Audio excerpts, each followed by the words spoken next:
Hello.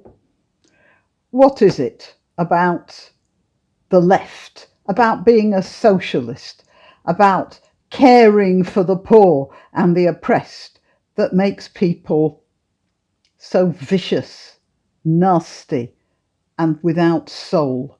I just don't understand it. Let's start with this article by Douglas Murray about Jordan Peterson. He is not the person to whom I'm referring, by the way, when I was talking about somebody not having a soul. This is the Daily Mail article. Martyr for free speech. Jordan Peterson is the professor vilified by the left for his crusade against political correctness. Now he's seriously ill.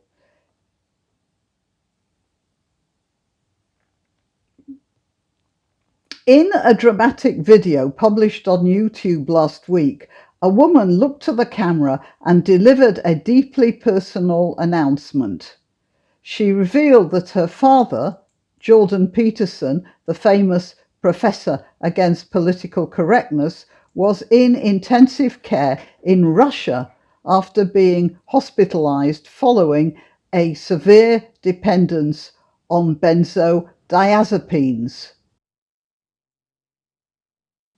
a class of anti-anxiety pills.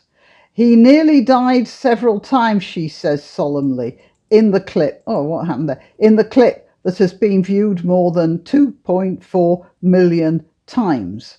So I suppose most of you who are watching this video have seen that clip as well.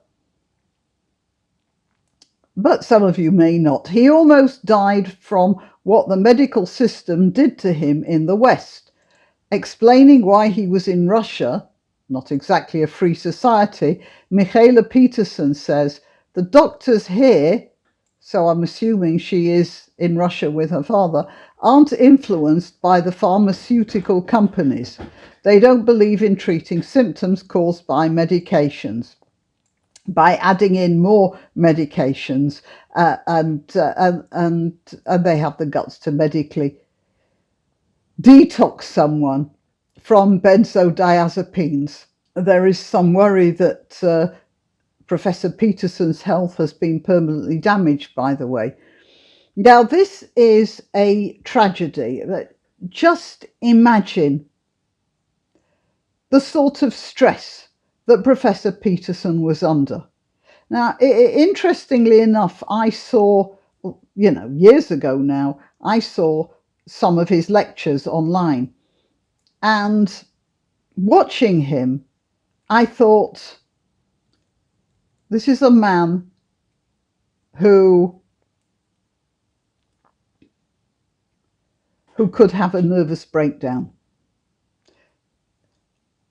because he thinks too much. He thinks too much and too deeply. He thinks through things too much further than most people. And when you think like that, it drives you nuts. And indeed, one of his lectures, he did say he had some sort of a nervous condition when he was at university because he got, I was going to say fascinated, but that's not the word. He got obsessed by the possibilities for evil that human beings have, the capacity for doing dreadful things to their fellow human beings. And it started to drive him nuts. And here we have a fine example of exactly the sort of thing that he was thinking of happening to him. I'm going to talk about the way he's been treated in social media since it's become since the message that has got out that he's very unwell. Anyway, let's see what Douglas Murray says. For the 57-year-old who has been the most talked about thinker on our planet in recent times, has bravely battled the political correctness ninjas harder than anyone else, in an age of newly imposed, often suffocating dogmas, he said what people know to be true about a whole range of issues. I do wish I could highlight this. Oh, I can do it. No, I'm sorry. I tried highlighting it, but all I got was this pop-up menu, which is driving me nuts. Anyway, let's carry on. He said what people know to be true about a whole range of issues. That women and men are biologically different, that people ought to take responsibility for their own lives, that modern life often seems hollow and meaningless. I didn't agree with Dr. Peterson about everything. Yes, modern life often seems hollow and meaningless. But if you look at literature written during the 19th century, you'll find that people were saying life was hollow and meaningless. And if you look at religious literature, even in the Middle Ages, you find people, they called it a crisis of faith then. But it was the same sort of thing. It was a problem when you're thinking about life and you can't see where you're going, then it seems hollow and meaningless. But anyway, that's a personal conversation between me and Professor Peterson. There was a very great cost to pay for being the cause célèbre of telling the truth. Becoming public enemy number one may have helped lead him to where he is today. Oh, for goodness sake. It's not may have helped him. It actually impelled him there, because he was working very hard and he was facing hostile interviews almost all the time. And I can say from personal experience, hostile interviews are extremely, well, personally damaging. So he came to public notice by refusing to use so-called compelled speech, being compelled to use certain chosen pronouns or anything. He was not transphobic, as his critics claim, but he was motivated by a simple refusal to allow governments in a free society to dictate what people are allowed to say. And that is really the core of everything you can say about Professor Peterson. It's not that he hates anybody or any type of person. It's that he believes that people should be free to say what they want to say, and then to be argued with if necessary. But there should not be legislation compelling people to speak in a certain way. Now, most people have seen the dreadful Cathy Newman interview, and I'm not going to go into that. It says here that, the people were trying to traduce Professor Peterson, and they just made him more and more famous. And he's been on many speaking tours. I feel exhausted if I go on a long car trip. It takes me a day to get over it. If I get on a plane, mind you, I don't travel well on planes at all. I think it might be that plastic air they make you breathe. But I feel ill for maybe a couple of days after I've taken a plane flight, depending on how long the flight is, of course. And Peterson has been around the world, backwards and forwards, flying in to deliver lectures and then flying out again and going somewhere else to deliver another lecture. It's a punishing schedule, and all the time you've got to keep on your mental toes because there are people trying to tear you into little pieces. And Douglas Murray is reminding us of that. And then we got stuff like this. Last March, his visiting fellowship at Cambridge University, that could have been good for him. If he had a visiting fellowship at Cambridge, he could have rested a bit. Now, I want to just skip back to a famous man called William Shockley, because this has put me in mind of this. William Shockley got the Nobel Prize in the 50s, I think, for inventing the transistor. He was a very inventive scientist. I mean, I think he did more than the transistor. I think he was working on superconductors and that sort of thing. But in his latter years at Stanford University, when I was there, he started talking about race and IQ. And he started talking about eugenics. Now, this is very dangerous territory, and even then, it was very politically incorrect. And I remember being at a lecture, he was giving a public lecture in the Memorial Hall in Stanford, when Shockley was talking about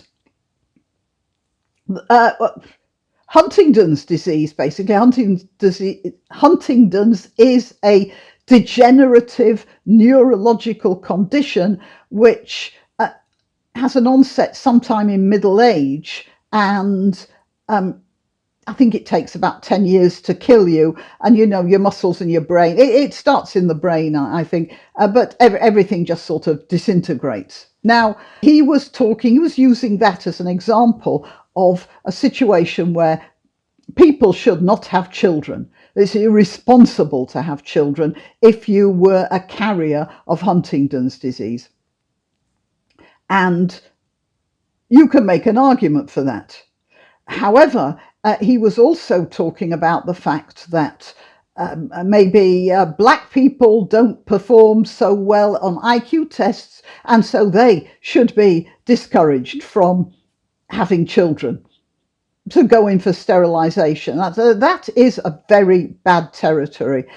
Even if it were true, sterilizing people is, as the woke say, not okay. And now, not at the time, but now I was thinking of a comment Victor Davis Hanson made in one of his videos, in which he talked about some toothless country bumpkin. He had to take his car or his tractor, because Hanson's a farmer as well. He got this guy to repair his tractor, and he talks about how this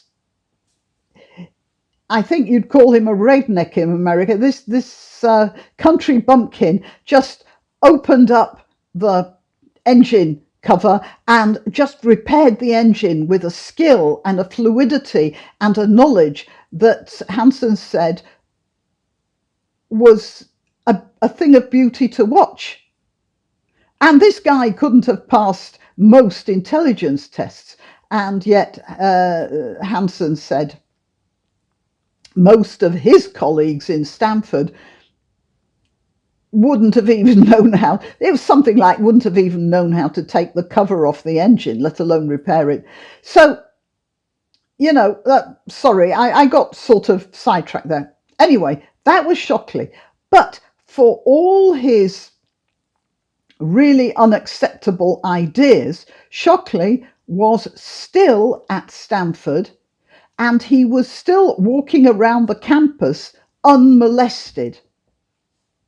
Actually, I remember at that lecture, I didn't say something which probably would have got me into a lot of trouble if I had, but I wish I had, because Shockley was talking about intelligence, and he was talking about, sterilizing or encouraging sterilization among people who had lower IQ, lower than 100, he was saying. And even at that time, it was known that Chinese people were more intelligent than, or rather, East Asian people were more intelligent than Westerners. And I nearly got up and said, but if that's the case, Professor Shockley, why don't we have all white people sterilized as well and leave the world to the Chinese? I think that would have started a riot. But the whole thing is ridiculous, of course. I mean, that's nonsense, and so was everything else that Shockley was proposing. Now, yeah, what I was saying was there were a lot of black students there, and they were getting very exercised about Shockley's, what they saw as an attack Shockley was making on them, and they were right.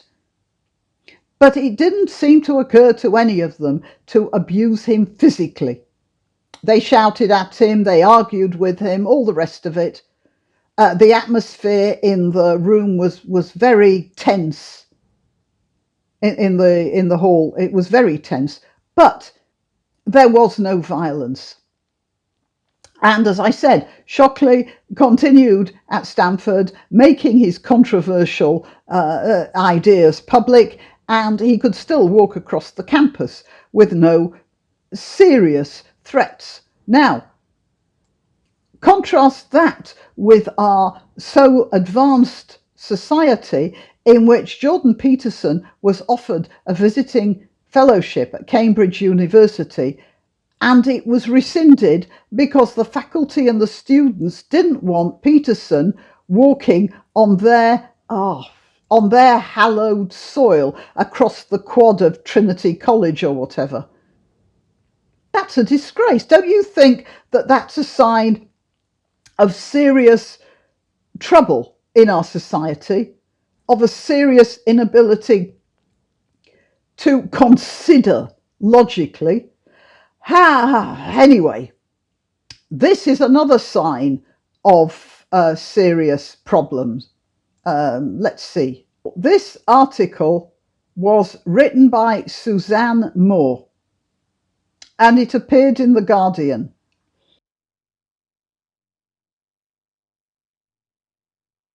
And let's see. She talks about the time she was working in a cafe in New Orleans. Some of the gutsiest people I met were the transsexuals who worked in a club called Boys Will Be Girls in New Orleans. I was a waitress and I served them breakfast at 5 a.m. and they were so kind to me. Many had botched surgery in Morocco and their lives were more than difficult. Later on, I would go to college and do a lot of queer studies, embracing various stages, porn, S&M, gender dissonance. It was all very postmodern. Anyone could be anything. And the theory was, it came up with all these guys.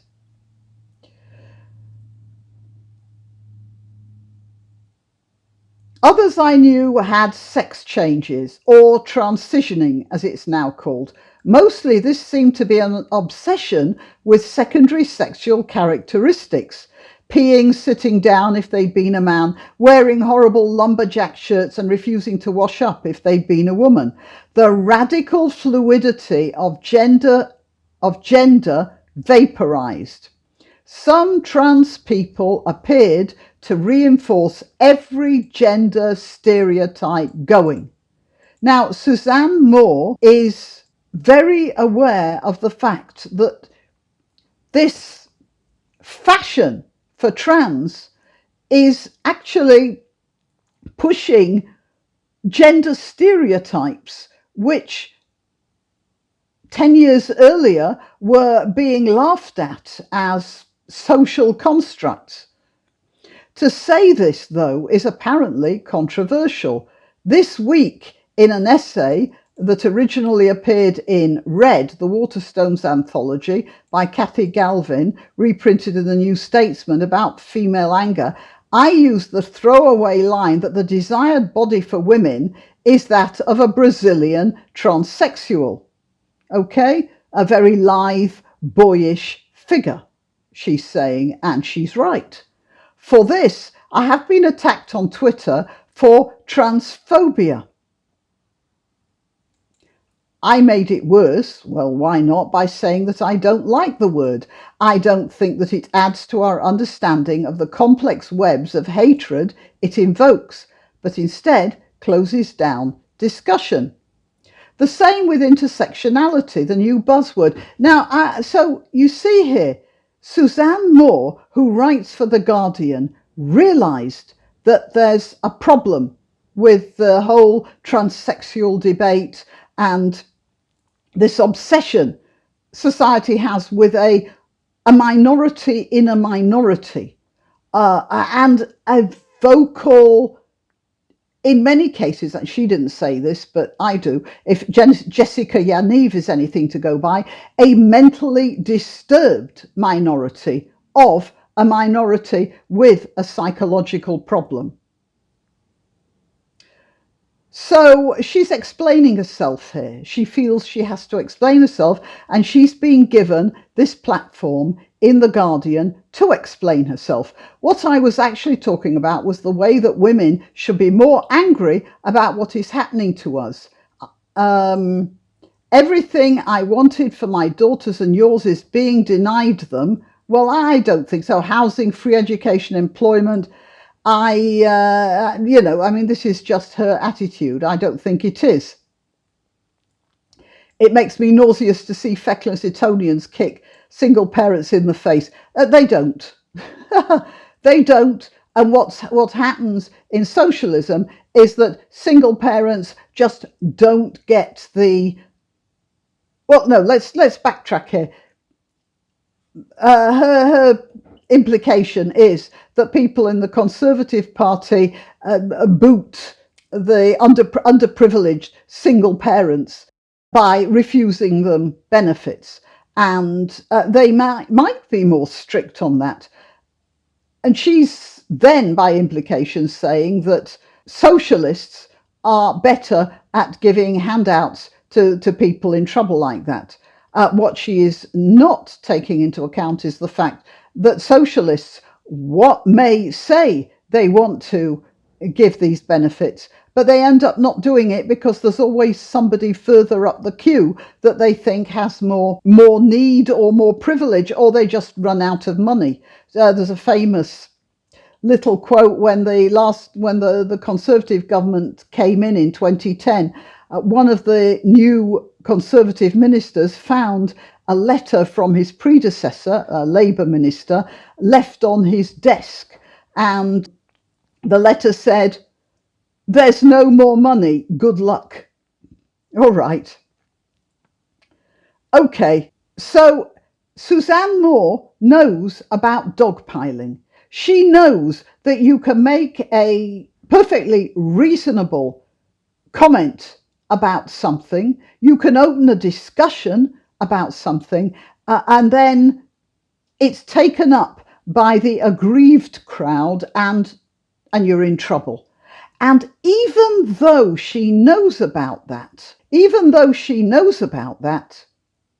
she can't resist the temptation.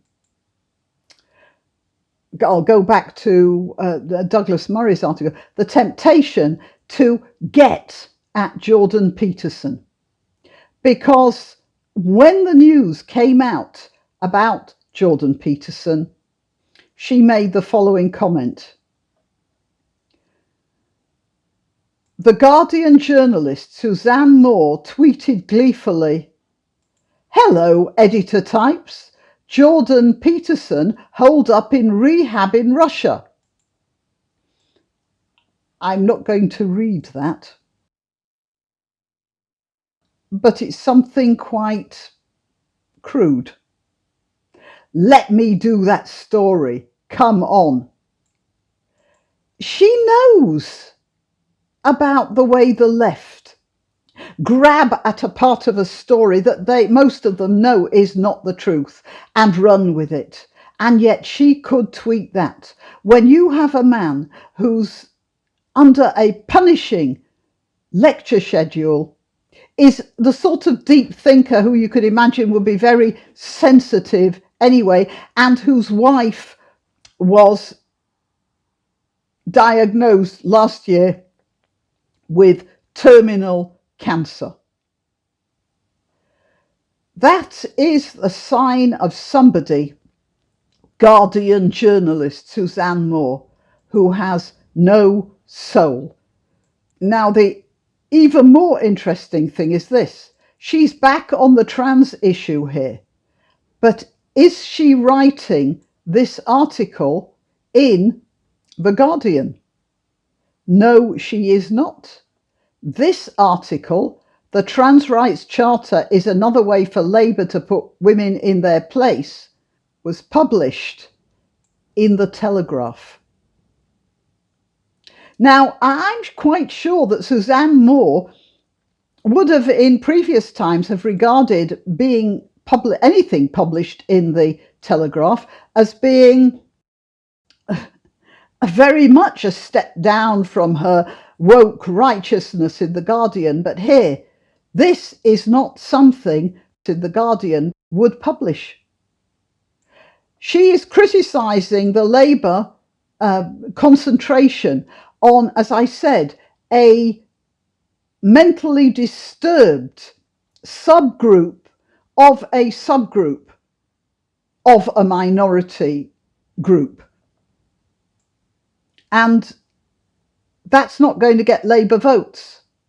And she knows that because she's still obsessed with socialism.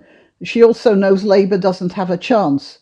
But she also obviously knows that The Guardian wouldn't publish it. Maybe she already asked them and they didn't do it. I don't know. That's just my speculation.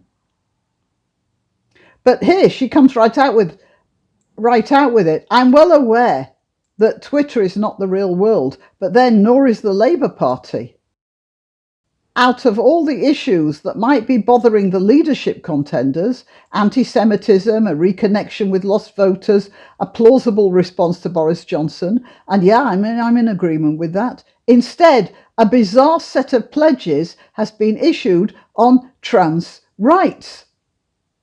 Lisa Nandy and Rebecca Long-Bailey have signed it. It suggests the expulsion of transphobic members from the party and says that organisations such as A Woman's Place and LGB Alliance, which are concerned to keep same-sex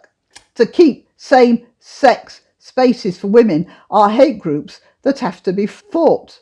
You know, I was, about a year ago, I stopped at a motorway service station, trying to remember which one it was. It's probably the M6. And I stopped there and we had a sandwich and a cup of coffee. I went to the ladies and there was a creature there in the women's toilets. This apparent female was about 6 feet tall and had shoulders that would have done credit to an Olympic weightlifter, was wearing a really bad wig and was lifting her skirt to straighten her stockings. I'm not joking. She was wearing stockings with suspenders, but all the time she was sort of flicking the elastic on these suspenders. She was looking round at the women. Again, I remained silent, but that was not a nice sight. It was in a women's washroom. And I did want to go up and the point is, just in case by any chance it was a woman, you don't like to offend them, but I don't think it was. And it was quite threatening. And I'll tell you, I didn't like it. And if I'd have had a daughter, a young girl with me, I'd have liked it even less. Okay, well, that's it. That's what's going on. Suzanne Moore, who knows she can't get this sort of stuff published in The Guardian, is described as a Guardian journalist and has no soul and does not mind bullying a wounded man, does not mind rejoicing over his pain and suffering. I just wish I believed in a life after death, because then I could believe she may go to hell. But unfortunately, I don't have that comfort. All right, that's it. If you want to donate or contact, the information will be rolling over the Graniopteryx as I speak. Please like, subscribe and share because it does help with the algorithm. If you visit my channel on YouTube and one day discover that I've disappeared without warning, you'll still find me on BitChute or Minds. Just go to either of those platforms and do a search for Grannyopteryx. If you're already watching this on BitChute or Minds, good for you. Meanwhile, if you're watching this on YouTube, remember that you must keep checking the subscribe and bell icons because occasionally they reset. Till next time.